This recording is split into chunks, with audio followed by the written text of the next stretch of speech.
కలియుగ దైవం ఆ శ్రీనివాసులు ఆశీస్సులతో 5వ సంవత్సరం ప్రొద్దుటూరు నుంచి తిరుమలకు పాదయాత్రను శివాలయం చైర్మన్ బంగళ నారాయణ రెడ్డి ఆధ్వర్యంలో చేపట్టడం హర్షించదగ్గ విషయమని ప్రొద్దుటూరు ఎమ్మెల్యే నంద్యాల వరదరాజుల రెడ్డి అన్నారు. ప్రొద్దుటూరులోని టిటిడి కళ్యాణ మండపం నుంచి 650 మంది శ్రీ వెంకటేశ్వర స్వామి భక్తులు పాదయాత్రగా బయలుదేరి వెళ్లారు. ఫిబ్రవరి 3వ తేదీన తిరుమలకు చేరుకుని అక్కడ శ్రీవారిని దర్శనం చేసుకునేందుకు అన్ని ఏర్పాట్లు చేశామని తెలిపారు.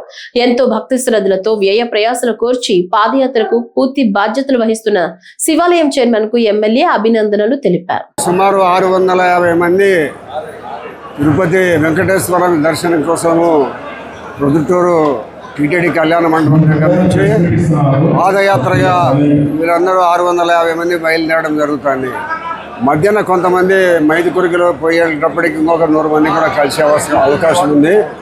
దాదాపు 750 మందిని పాదయాత్రలో నడిపించుకుంటూ అందరికీ సకాలంలో భోజన వసతి, టిఫిన్ వసతి, వండుకునేదానికి వసతులు, బాగా నడిచిపోయి అలసిపోయిన వాళ్ళందరికీ ఉడుకు నీళ్ళతో స్నానం చేసే వసతి, ఇవన్నీ ఇప్పటి 5వ దఫాగా దీనిని నిర్విఘ్నంగా కొనసాగిస్తున్న ఉప్పలపాటి నారాయణ రెడ్డి గారికి ఈ ఆర్థిక ఖర్చులని భరించుకొని ఆయన తిరుపతికి పిలుచుకొని పోయి ప్రతి ఒక్కరికి వచ్చిన వాళ్ళందరికీ పాదయాత్ర దర్శనం కల్పించడం జరుగుతూ ఉంది. 2వ తేదీ ఉదయానికి వెళ్తా అలిపిరి దగ్గరికి చేరుకుంటారు.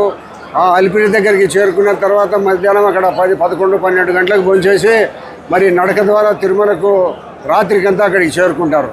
3వ తేదీన దేవుని దర్శనం చేసుకొని అందరూ ఎవరెంతకు వాళ్ళు తిరుగు ప్రయాణం అయ్యేదంత వసతులు కల్పించడం జరిగింది.